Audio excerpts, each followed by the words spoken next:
নমস্কার শ্রোতা বন্ধুরা, আমি senior consultant orthopaedic surgeon doctor Nirmal Deb. আজকে আসুন একটা কম্পিটিশন উত্তর দিই। অনেকেই বলে ডাক্তারবাবু হাঁটু রিপ্লেসমেন্ট তো করবো, কিন্তু বাবার হার্ট ডিজিজ বা লাং ডিজিজ বা কিডনি ডিজিজ অনেক সময় আছে, এটা কি করা যাবে? হ্যাঁ, অফকোর্স করা যাবে। কারণ আমরা কিডনিতে যদি কোনো সিভিয়ার সেরকম এলিমেন্ট না থাকে, ক্রনিক কিডনি ডিজিজ যদি থাকে, আমরা ডায়ালিসিস পরে ইভেন পেশেন্টের অপারেশন করাটা অফকোর্স যেতে পারে। তবে এমন ইনস্টিটিউশনে ভর্তি করতে হয় যেখানে ব্যাকআপ আছে, আইসিইউ ব্যাকআপ আছে, আইটিইউ ব্যাকআপ আছে, এইচডিইউ আছে এবং ডায়ালিসিস ইউনিটও আছে।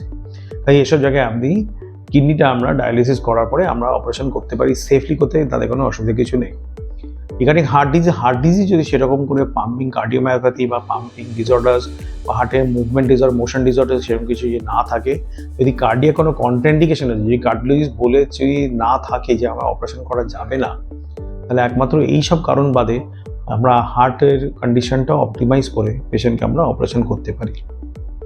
বাকি রইল লাং ডিজিজ, কারণ আমরা জেনারেল অ্যানেস্থেসিয়া দিই না ইউজুয়ালি লাং ডিজিজে, তো লাংয়ের উপর এফেক্টটা, চাপটা খুব কম থাকে।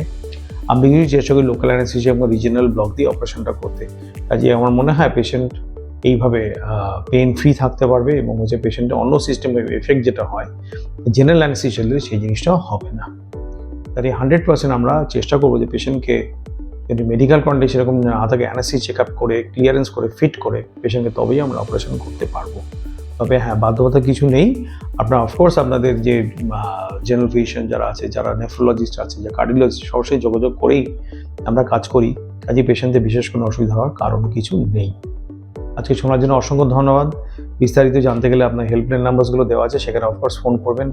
আমরা আপনাকে হেল্প এবং গাইডেন্স করার চেষ্টা করব 100%। আজকে শোনার জন্য অসংখ্য ধন্যবাদ। Thank you. নমস্কার।